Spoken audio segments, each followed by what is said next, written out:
Of all the great killers of history, perhaps the deadliest and most terrifying is the automobile. Nero, Attila the Hun, Bluebeard, even artillery fire, and the ultimate, the atom bomb. At least they have a purpose, a reason, a rationale. But the automobile maims and kills mindlessly, senselessly. For example... This is old Long Jack here in the studio on a lonesome, wet, foggy night. Saying if you're on wheels, real careful tonight. It's heavy, man, heavy. Oh, shut up, you fool. If you just let Big Daddy help you out, only... You can't help me, Big Daddy. Oh, I must have hit something. Somebody. Split. I got a split.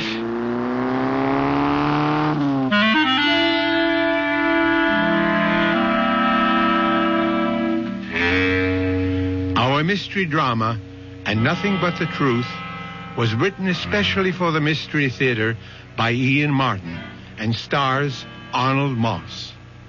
I'll be back shortly with Act One.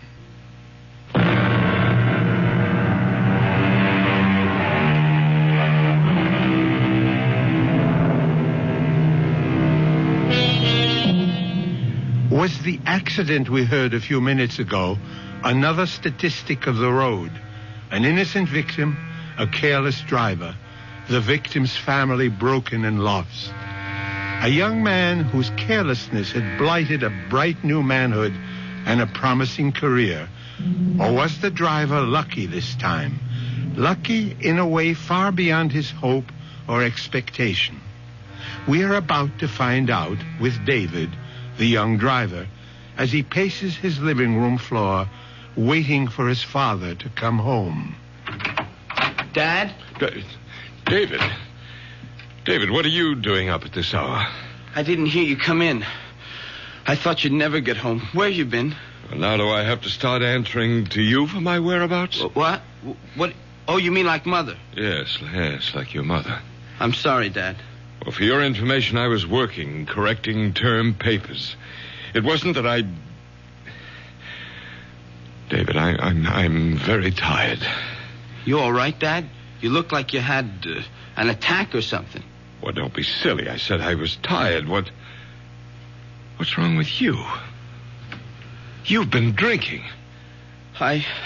Yes, I wish I hadn't, but I did. Oh, okay, son. Take it easy. Whatever it is, we'll work it out. Well, where's your sports car? Didn't you have it out tonight? Yes. I left it parked on the street. Well, you better put it away. There's no sense in leaving it out in this rain. Dad, I've got to talk to you. It's about the car. What about the car? I didn't know what to do. I hit the panic button. I ran. Well, what else did you hit? Someone. A man. I'm pretty sure. Down near the railroad. You know where the big curve comes around by the station opposite Franny's place? I think it was one of those old winos that hang around there. Dad, I swear I never saw him with all that rain and the fog. Was there anyone else around? I didn't see anyone. I should have stopped, but all I could think of was that I'd been drinking and the scholarship coming up, and if anything happened, it would kill Mom. And before I knew it, I was running away. I've been going crazy waiting for you to get home. I'm scared, too, but I guess I ought to go to the police. Does your mother know about this? No. Okay. When did it happen? 2:00, almost on the nose. 2 this morning? Yeah.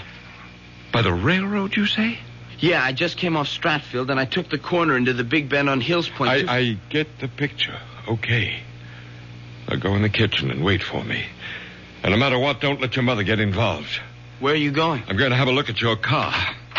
Well, I'll come with you. You'll do as I say from here on in. Now, you go to the kitchen. I'll be right back. What are you going to do? I'm not sure yet. But well, maybe there's a way to get off the spot.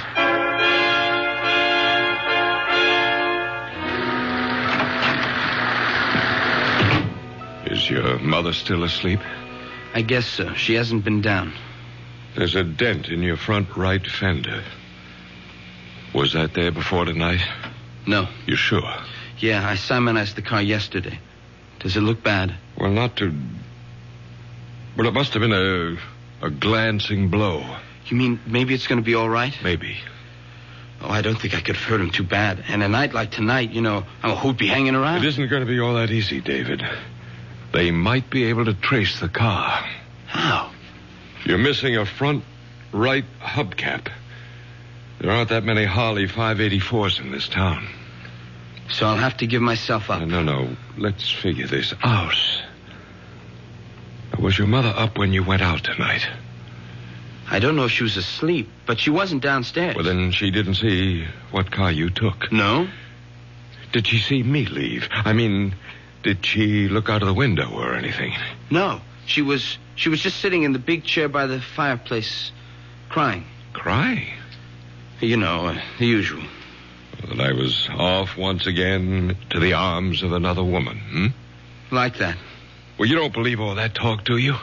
Look, Dad, we've been down this road before. I'm not making any judgments. I'm not asking you to sit in judgment on me. I asked for a simple reaction between a father and his son. I'm sorry, David. I didn't mean to blow up. I guess we're both a little shook tonight. But you ought to know by now where I stand. It's just, well, I know Mom gets a lot of screwy notions, but all the same, I'm sorry for her. She's so lost, and, well, I'm always afraid that any little thing might push her right over the edge. Like tonight. Oh, Dad, what am I going to do? That's what we're going to figure out right now. I got a few more questions. You say the accident happened at 2 o'clock or so, right? Just as I said, almost exactly. Now, how do you know that? I was listening to Long Jack, and he was just going into a last commercial before he went off the air. The disc he was spinning was just ending, and, well, when I hit the guy. What was the record? An oldie, Easy to Love. And you hit this man just after you turned off Stratfield into Hills Point. Yeah. He suddenly stepped off the curb. Like out of nowhere. How fast were you going? Gee, Dad, Now, come on, don't pussyfoot with me. Too fast. I took the corner pretty wide. Did you skid? Yeah, it was pretty slick from the rain. And there was no one else around? No. You're sure? Yeah, I opened the door to look out. There was no one. That's why I lost my nerve and cut out. Well, I better get down and find out. You stay right where you are. It's after 4. The longer I wait, the worse it will be for me. You're not going to be involved in this at all, David. What do you mean? I mean, you were driving the station wagon tonight. I was the one who was driving the sports car, and I'm going to the precinct house right now to report that I hit a man and left the scene of the accident. Dad, I can't let you do that. Don't be a fool. I'm not on the verge of getting a full scholarship to Harvard. I haven't been drinking. I'm not a teenager with 2 strikes against him as a driver to begin with. I'm a full college professor with a distinguished record who is coming home on a foul night with visibility almost zero, dead tired, after correcting 200 term papers. I can stand the gaff, and you can't. No, sir, Dad. I thank you and I admire you, but I hope to God I'm enough of a man not to hide behind my father's pants. You'd better think of it as your mother's skirts. Your mother couldn't care less what happens to me, but you're a different story. You get in big trouble over this, and it could kill her. Worse still, drive her over that edge we both worry about. But, Dad, Don't argue. This is the way it's going to be. You just let me handle it, and you keep your mouth shut no matter what happens. I don't know what to say. I'll tell you what you're going to say. Nothing. Nothing to anyone. But, Mom... Least of all to your mother. Okay, Dad, if that's the way you want it. Oh, how can I thank you? You're some kind of a guy. No, David. Just the most sensible way out of a bad situation. I'd better get down to the police. Don't wait up. I may be a while. It's still raining. You got the keys? Sorry, right here. And thanks, Dad, for everything. This will all work out for the best. I think I hear your mother moving about. If she comes down, what do I say? What we've agreed on is the truth. And I've gone to the precinct house to report that I'm a hit-and-run driver, right? Right. I'll never forget what you're doing for me. And for your mother. For all of us. Grant, is that you? No, Mom, it's me, David. Oh, I thought I heard your father come home a little while ago. What are you doing at the front door? Oh, I better come down. What's going on? I heard voices, angry voices. That was Dad and me.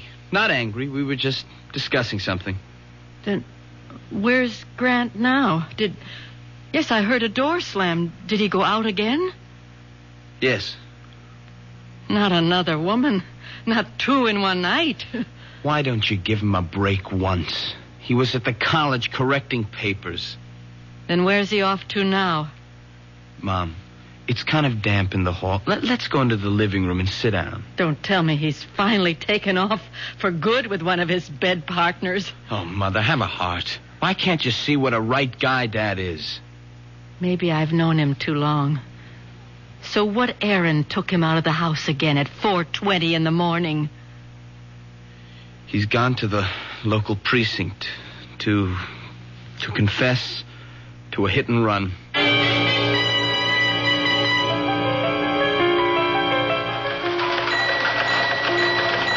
Yes, madam, I understand. I'll have some officers on the way immediately. Well, these are experts in the bomb squad. Oh, yes, ma'am. All the latest equipment. Thank you, ma'am. We do our best at the police department. Full moon time again, huh, Lieutenant? Oh, yeah, so the crazies are out on the broom tonight. There was some dingaling just saw a UFO land in her backyard. How was your hit and run? Oh, no sweat. Some old wino stumbled off the curb, got his rear end creased. They took him to St. Elizabeth's. Anything on the general bulletin? Nah, it's small stuff. Muggy in the 2nd precinct. It's a gas station hold up in the 5th. I want to hear something new. That's a 12th. Nothing. A code 2C, the man. Some citizen reports a smell of gas in his apartment house, possible suicide. It's nothing worth our brains. What's that in your hand? Oh, it's a hubcap. Clue from the scene of the hit and run. Oh, let me have a look in. English make. Probably from a Harley. Or some sport car like that. Found on the scene? About 75 yards away. No proof it had anything to do with the hit and run. How's the victim? Condition fair. When the ambulance picked him up, he only got struck a glancing blow. That still don't make no never mind. The perpetrator cut out. I want him brought in. Oh, so do I. But it may be a little rough. Even if we find the car this belongs to, it doesn't prove it was lost hitting the victim. Could have been loose and just fallen off. So you think we don't make the guy, huh? My educated guess is that the odds are not so high. Yeah, Brady, what is it? You don't say. Right with you now, huh? Well, how about that? Yeah, bring him right in. Educated guess, huh? I was wrong. Couldn't be wronger. Guy named Williams just came to the desk and confessed to making the hit and run. He's on the way in. You and he should get on together just dandy. Guy's a college professor.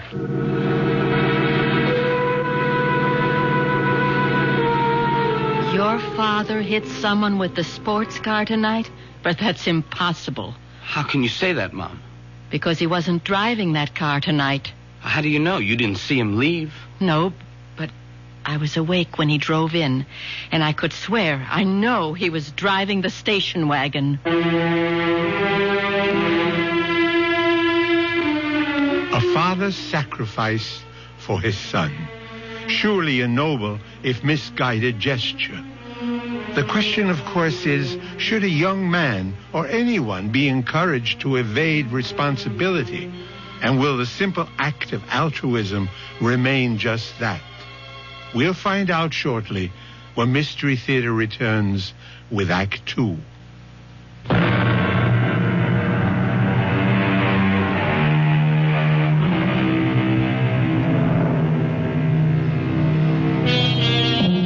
A precinct house in a large city, even at the best of times, is never the most prepossessing spot.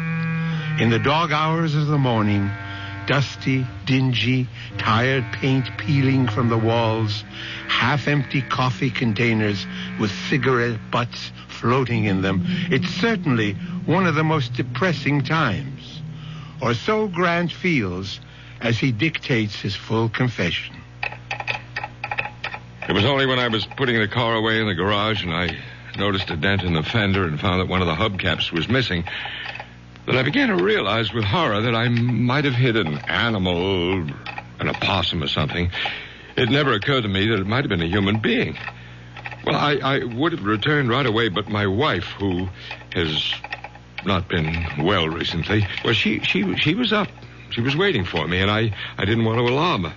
And so I coaxed her back to bed and to sleep, and I came here just as soon as I could. And this was what time, Professor? Almost exactly 2:00.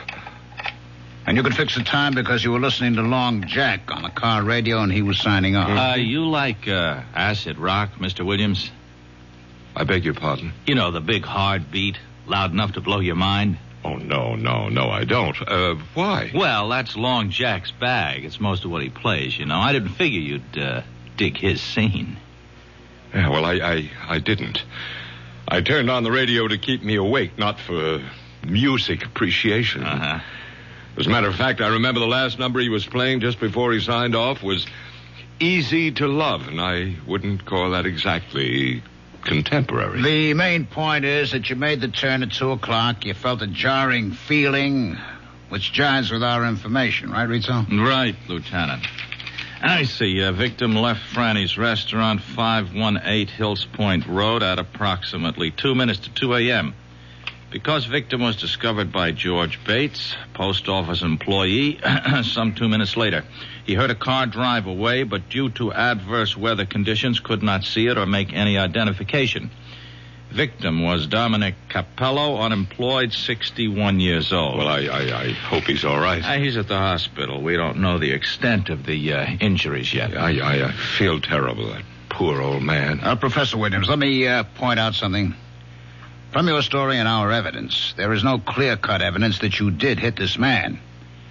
Now, if I were you, before I went any further, I'd get a lawyer. Oh, there's no need for a lawyer. I'm quite willing to face my responsibilities. If you'll prepare a statement for me, I'd be very glad to sign it. All right. I'll leave you here with Patrolman Foster, who'll type up a statement. You just check it over when he's finished, and then if you still want to, you can sign. I'll be right back. Lieutenant, see you a minute outside. Okay. All right, Rizzo, what's biting you? I think the guy's lying. About what, for Pete's sake? Why would he lie? To cover up. Cover up who? How do I know? His daughter, son, wife. Why would he want to take the rap for them? That's what'll take some digging to find out. Oh, boy. 15 precincts in this city, 4 detective divisions, and I have to get stuck with you. You want to make a federal case out of one sneaky little hit and run where the guy comes in like a good citizen and confesses, and just for once make the job easy? What do you got to do? Go looking for trouble? Now, Lieutenant, it isn't just the few small discrepancies. It's the whole psychology of the man. Psychology? That's all I need. The new breed. Now, look, Rizzo, will you for once just forget the college education and get back in there and have that statement signed, sealed, and delivered, and stop making waves?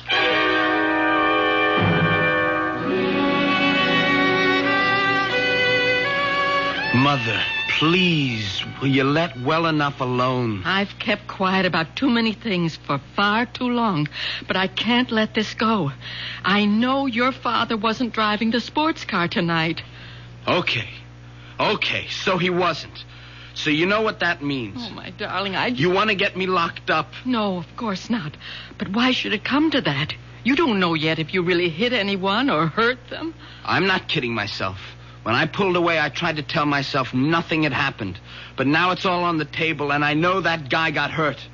And I'm scared. I'm scared of what they could do to me. Darling, there's nothing to be scared of in being honest, owning up. It was an accident. David, please. Will you let me go? I'm only trying to help you. Oh, sure. Some help you are. I don't understand you, Mother. Look what Dad's willing to do for me, and all you want is for me to turn myself in. I want you to be honest. This is for laughs. Look, Dad went down there to take the blame so he could protect you as well as me. Protect me? Yes.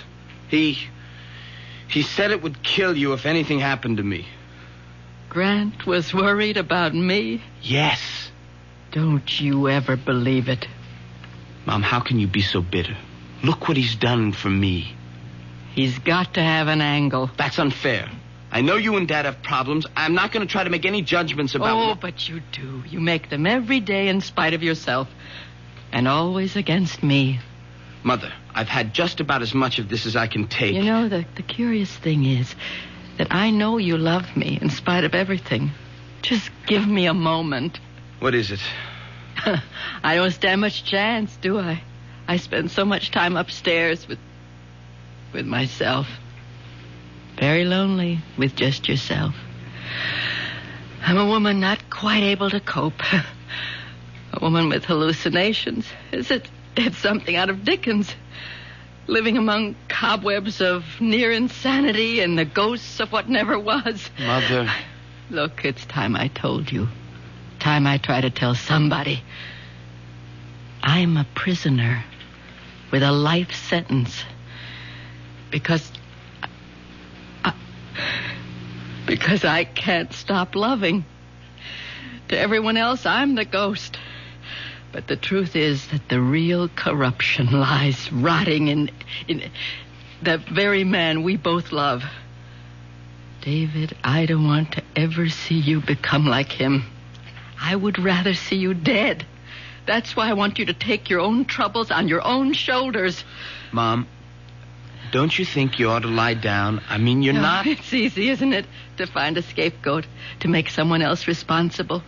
Poor, mad, wasted Marion Williams, married to that intelligent, handsome man, respected by his faculty, worshipped by his students, particularly the girls.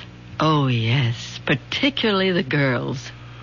Oh, Mother, for Pete's sake. No, this time you don't stop me. I loved him so much I forgave all those early affairs. The young children invaded, cheapened. I saved him. I went to those girls. I begged them off. And after you came, the pattern continued. I began to retreat farther and farther. I had the money. That's why I could always keep him. And I couldn't stop loving him. That was the saddest part, wasn't it, David? What? I was the one who ruined him. Without me to cover for him, he'd have been found out long ago. So you see... I don't know what you mean, Mom. I can't discuss what you've been talking about. But that has nothing to do with what Dad is doing at this moment. I'd been drinking. I couldn't have gone to the police. Dad can handle this. Please, leave it alone. And let you spoil yourself just as he did. The rot spread so fast, David.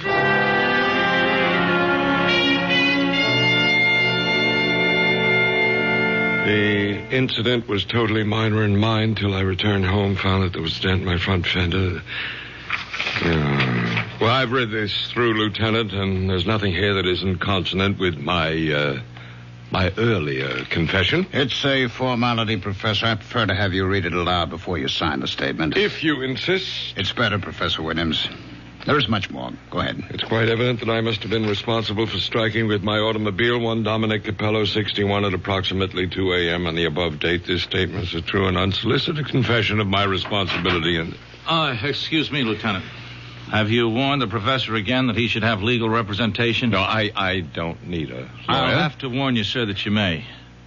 The man was hit, just died in the hospital without regaining consciousness. It isn't just an accident anymore. It could be homicide. Oh, come on, Rizzo. Manslaughter. But it does change things, Professor. If you sign this, I'll have to book you. You should have a lawyer before you sign. Well, nonsense. I want to sign. Let's not waste any more time, and then I'll call my lawyer. All right. Detective Rizzo, will you witness this? Yeah.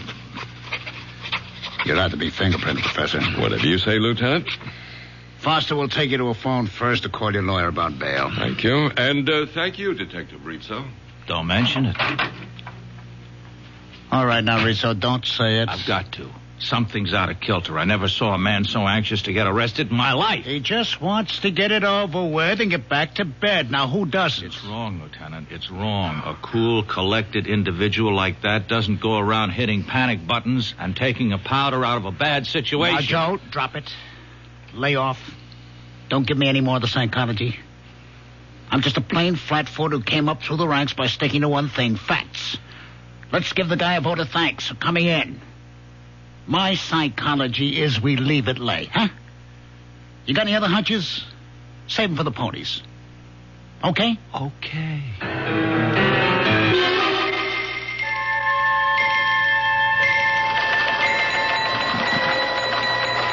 What's on the bulletin, Rizzo? Oh, same old noise, nothing special. They picked up that mugger in the second, a repeater. What's happening with Professor Williams? Huh? Williams, the professor. You remember the guy we spent most of the night with? Oh, yeah. Well, he got fingerprinted and his lawyer sprung him. He's going home. Hey, look at this, Lieutenant. What? That code 2. See the man in the 12th? That suicide was no false alarm. There was a DOA. Only now it looks like homicide. They figure the girl was strangled before the gas was turned. Oh, what do I care about some dame in the 12th? The 7th is my baby. Let the 12th worry about their headaches. I'm taking you off.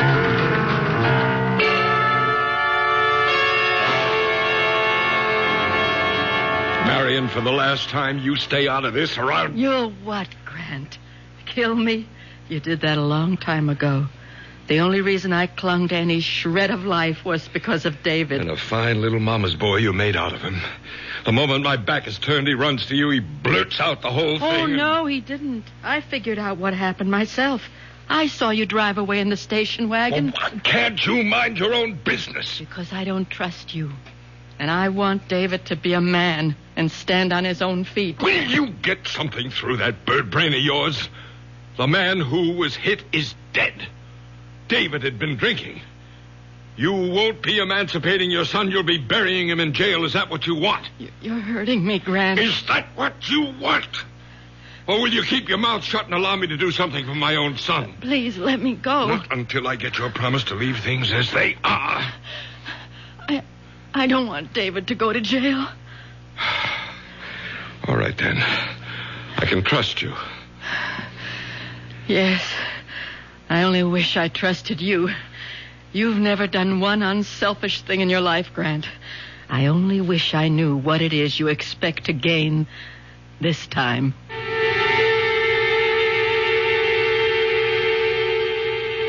A torturing dilemma for a mother and a father. Is the father right to protect his son, or the mother to feel it would be better for her son to take his medicine? So many other questions pose themselves. Questions which will be answered when Mystery Theater returns shortly with Act 3.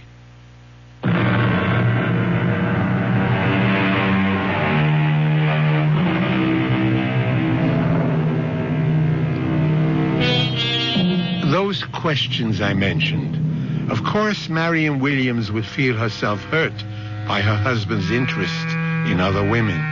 Or is that all in her mind, a figment fantasized by her obvious, shaky mental stability? But then there's also the doubt of Detective Sergeant Rizzo. Let's follow him for a moment.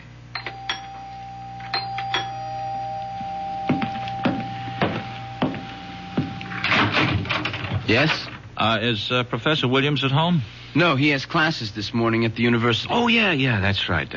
Excuse me, I'm Detective Rizzo. This is my shield. I wonder if I could talk to Mrs. Williams for a moment? I'm sorry, but my mother, she's still asleep. She's kind of an invalid. Oh, well, and I wouldn't think of disturbing her. You're Professor Williams' son, huh? Yes. Well, then how about you take the chain off the door and I step in and ask you a couple of questions? Have you got a warrant? Have a warrant? Now, what would I want a warrant for? Look, don't let me being a cop scare you. Oh, I'm not scared. You always keep a chain on when you open the front door? No, look, I'm sorry. You're wasting your time. My father told me not to answer any questions. Oh, then you know about the accident last night, huh? Yes, but I'm sorry. I've got to close the door. You drive, kid? Sir, your foot's in the way. Oh, yeah.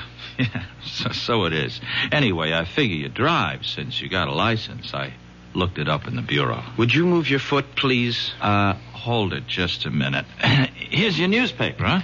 You might want to read about the accident. Page 4. You know, check out the details. Thanks for the paper. Sure. Here. Will you let it go, please? You, weren't out driving yourself last night, were you? I'll take the paper. Yeah. And now I know my hunch is right.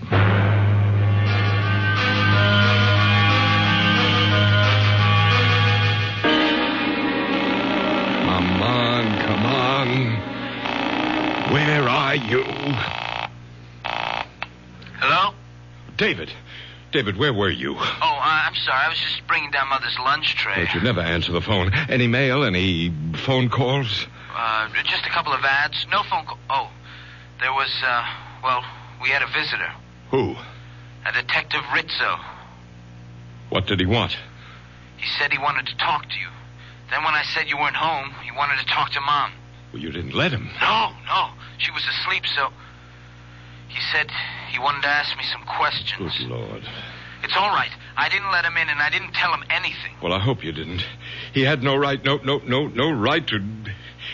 David, you're sure you didn't... No, I didn't say anything, but I'm scared. I think he knows. I think he's guessed that Now, listen to me, David. I don't care what he knows or what he suspects. He can't prove anything if we just stick to our story. Now, you get this straight, David. I'll kill you if you let me down. No, I didn't mean that. I'm just thinking about you. I don't want your life spoiled before it begins. Now, you just remember, a man has been killed. The real truth comes out, you're in trouble. Bad trouble. I know. Just so you remember, both you and your mother. Okay, but supposing that detective turns up again... He won't. You just leave that to me. Just leave everything to me. I will. And don't think I'm not grateful. Oh, I don't know how I can ever pay you back. You just sit tight and stick to our story. That's all the payment I need.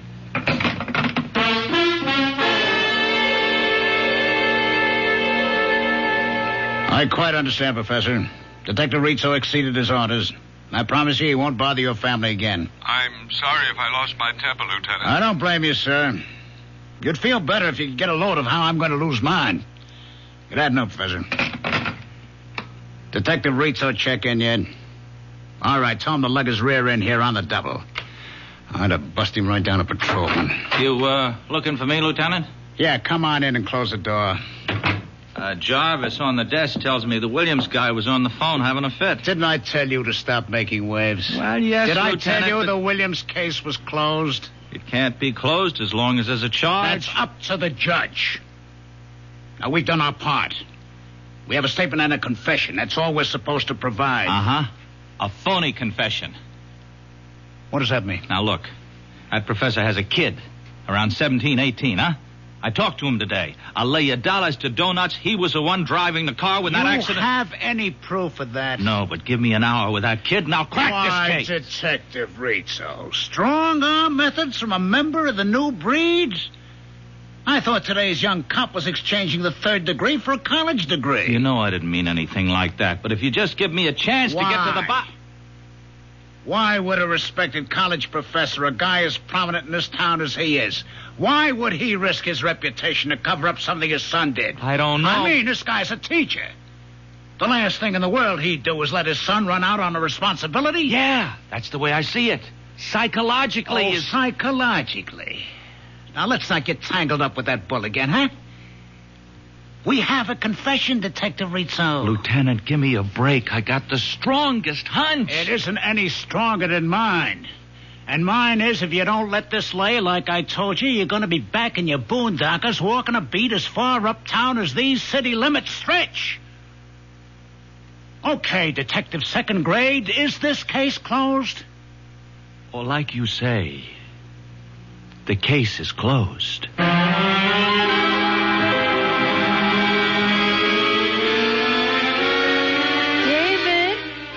In the study, Mom. You all right? I just want to talk a minute. What are you doing? Just catching up on some homework. David, that man, that detective you said came here, are you sure all he asked you about was the accident? Look, Mom, I promised Dad I wasn't going to talk about it anymore. So did you. It's a closed book. We're going to have to open it again.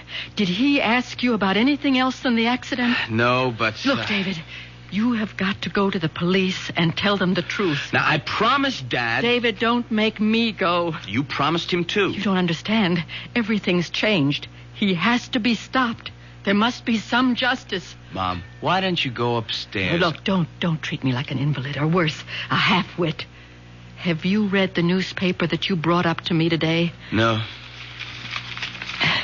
Do you know a girl named Susan Rowland? Susan? Yeah, kind of. I mean, she was a class ahead of me at school. I guess I rapped with her here and there, but we never dated or anything like that. That her picture? Yes. Front page. What happened? Read the story and find out. Carefully. Then you'll know why your father is so anxious to keep you quiet. David, you're going to find out why the truth has to be told.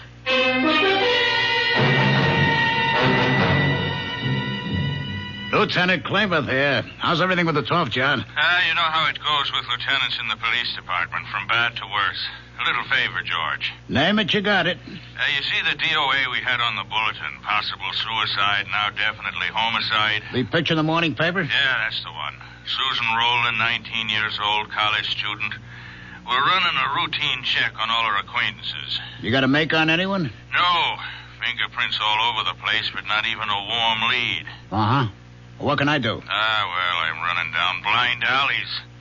Like in her address book is the name of a guy, Grant Williams, domiciled your precinct. She seemed to have been in one of his classes at the university.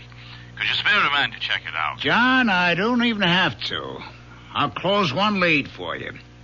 What time did your little student get strangled? Well, Emmy puts it at around 2 o'clock. At 1:55, she called her mother to say she was pregnant, and the guy who did it was with her. She started to give his name. The connection was broken. At 2:15, a prowl car responded to a code 2, suspicion of suicide by gas. They broke in, turned off the gas, but the girl had already been dead 10 or 15 minutes. So, 2 o'clock. 2 o'clock, eh? Well, that lets out Grant Williams. 2 o'clock, our side of town, 45 minutes away. He was involved in a traffic accident. He's already booked. One down, how many to go? Thanks, George. Sorry to bother you.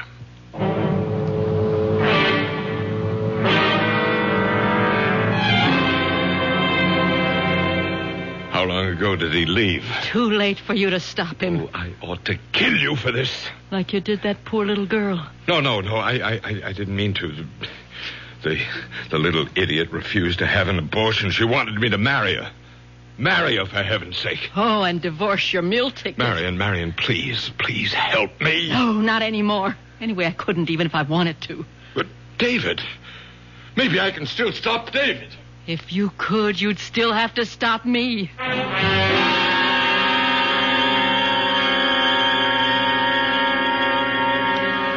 And everything my father testified to in his statement was true, except that it was me who was driving the car, not my father.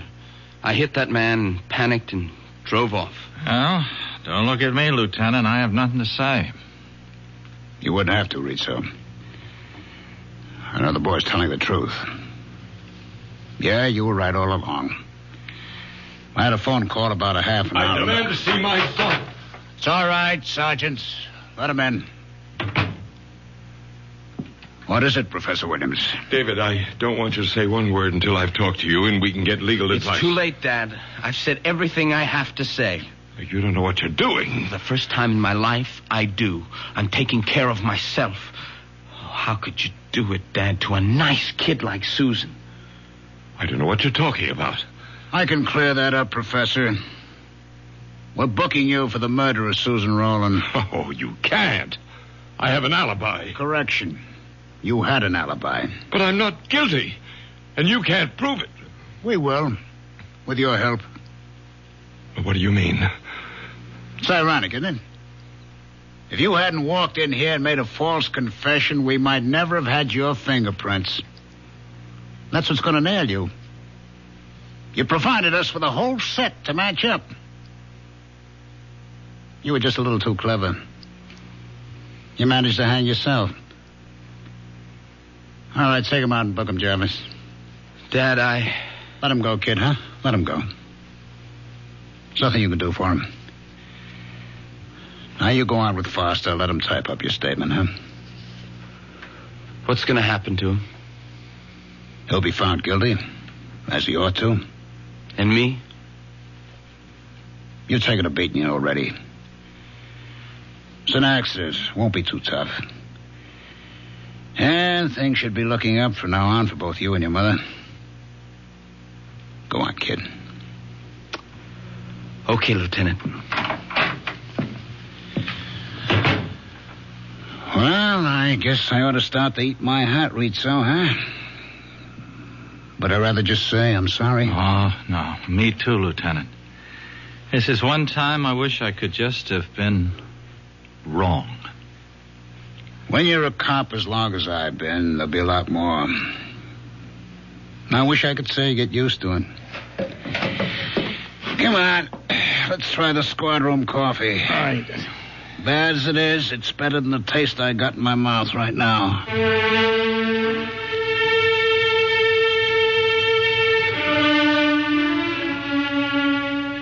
I'll be back shortly with a final thought.